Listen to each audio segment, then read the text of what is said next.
اپنے مسائل کو حل کرنے کے لیے سبسکرائب کریں آپ کے مسائل کا حل۔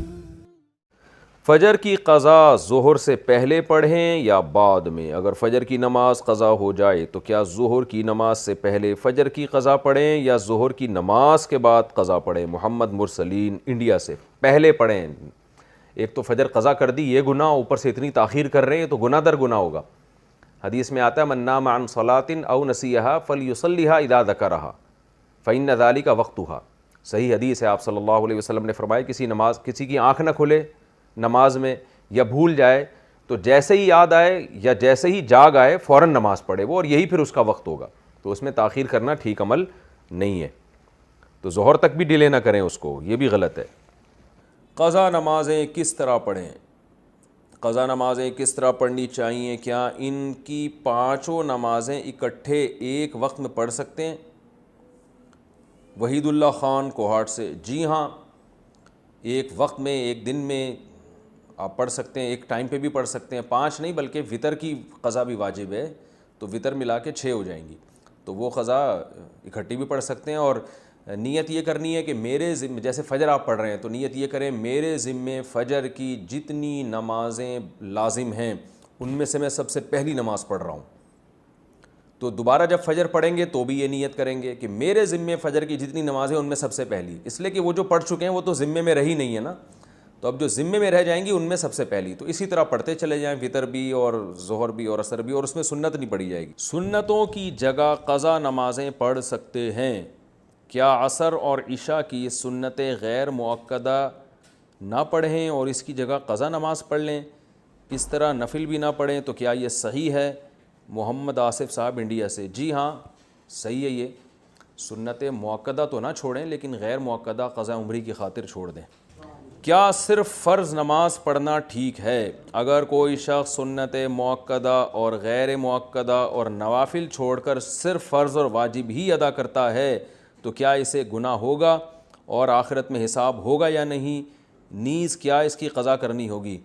دیکھیں، نوافل چھوڑ دیتا ہے یا سنت غیر مؤکدہ چھوڑ دیتا ہے تو کوئی گناہ نہیں ہے، لیکن اگر صرف سنت یعنی فرائض پہ اکتفا کرتا ہے اور سنت مؤکدہ کبھی بھی نہیں پڑھتا تو پھر یہ گناہ گار ہے، کیونکہ سنت مؤکدہ کو ہمیشہ کے لیے ترک کر دینا علماء کہتے ہیں اس میں گناہ کا خطرہ ہے اور یہ شخص قابل ملامت ہے، کیونکہ سنت مؤکدہ یہی ہے جس کی تاکید بہت زیادہ ہے۔ جیسے فجر کی 2 سنتیں آپ صلی اللہ علیہ وسلم ہمیشہ پڑھا کرتے تھے، حتیٰ کہ فجر کی سنتیں سفر میں بھی نہیں چھوڑیں آپ صلی اللہ علیہ وسلم نے، تو باقی سنتوں کا بھی جو مؤکدہ ہیں ان کا اہتمام ضروری ہے۔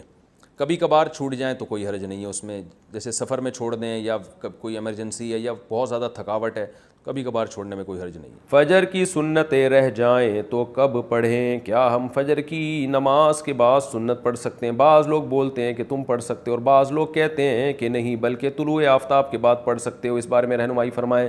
عاصم نصیر کشمیر سے۔ یہ مسئلہ علماء کے مابین اختلافی ہے۔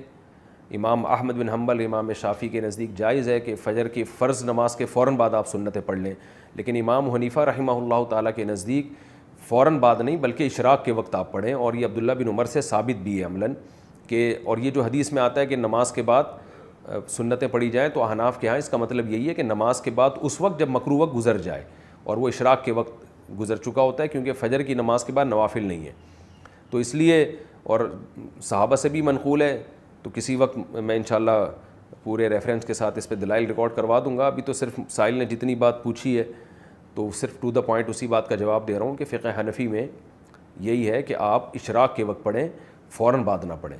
باقی اگر کوئی فجر کے فوراً بعد پڑھ رہا ہے، وہ فقہ حنفی کو فالو نہیں کرتا تو اس کو پڑھنے دیں، اس میں پھڈے بازی والی بات نہیں ہے۔ آپ اس پر عمل کریں کہ ایک مسلک کو فالو کرنا چاہیے، دوسرے پہ طعن و تشنیع نہیں کرنی چاہیے۔ یہ اسلاف کا طریقہ تھا اور یہی طریقہ اس امت میں ایک ایسا طریقہ ہے جس سے امت اختلاف سے بچ سکتی ہے۔ اپنے دلائل دوسرے پر تھوپنا اور یہ کہنا کہ میں صحیح ہوں تم غلط ہو، اس سے امت میں اتحاد پیدا نہیں ہوگا۔ اتحاد اسی سے ہوگا کہ آپ ایک مسلک پہ اگر عمل کر رہے ہیں تو آپ اس پر عمل کریں، دوسرے کو آپ برا بھلا نہ کہیں۔ تو حنفیہ کا اس بارے میں 2 ٹوک اور واضح موقف ہے، اور یہ آثار صحابہ سے بھی ثابت ہے کہ فجر کی آپ کی 2 سنت اگر چھوٹ جائیں تو فوراً بعد نہ پڑھی جائیں بلکہ اشراق کے وقت میں پڑھی جائیں، اور یہ اشراق کے وقت میں پڑھنا افضل ہے، کوئی لازم نہیں ہے، بہتر ہے کہ اس کو پڑھ لیا جائے۔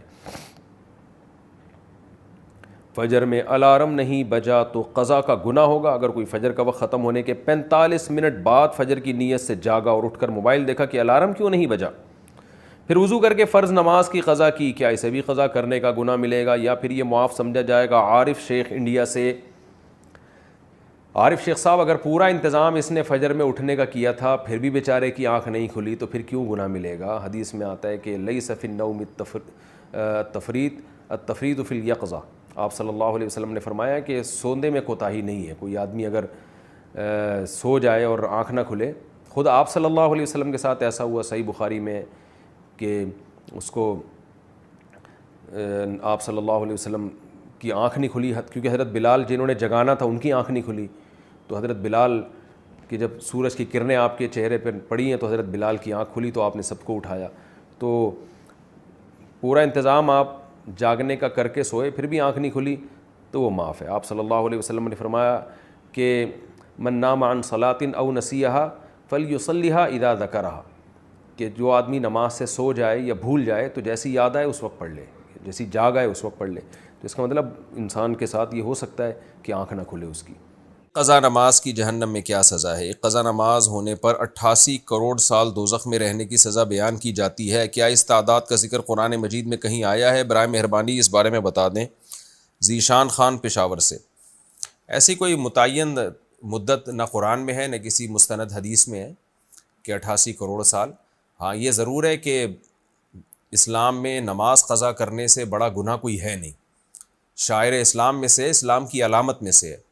تو جہنم میں شرک کے بعد اگر سب سے بڑی سزا کسی کو دی جائے گی نا تو وہ بے نمازی کو دی جائے گی. حقوق العباد میں قاتل کو, حقوق العباد میں سب سے بڑی سزا قرآن نے جو بیان کی ہے وہ قاتل کے بیان کی ہے, کیونکہ جس نے انسانی زندگی, انسان سے اس کی زندگی کا حق چھینا ہے. اور حقوق اللہ میں شرک کے بعد جو سب سے بڑا جرم ہے اسلام میں وہ ہے نماز کا قضا کر دینا. تو سب سے بڑی سزا نمازی ہی, بے نمازی ہی کو ملے گی اور قاتل کو ملے گی. اب کتنی ہے اس کے میں نے بتایا کہ کوئی ہمیں نہیں ملتا کہ اتنے سال رہے گا. یہ ہے کہ بہت عرصہ رہے گا جہنم میں. جہنم میں تو بھائی تھوڑے دن کی سزا, تھوڑے ٹائم کی سزا بھی بہت سخت ہے. اللہ نے بہت سخت آگ رکھی ہے. تو آپ سوچیں کہ طویل عرصے تک جہنم میں جلنا یہ کتنی بڑی سزا ہے. تو اس بحث میں پڑھے بغیر کہ کتنے سال جلے گا, اس بحث میں نہیں پڑھنا چاہیے. اصل جو پڑھنے کی چیز ہے وہ یہ ہے کہ ہم توبہ استغفار کریں, اور اگر کوئی شخص نماز قضا کرتا ہے تو توبہ کرے اس جرم سے, اور آئندہ کے لیے اللہ سے معاہدہ کرے وہ نماز کی پابندی کرے.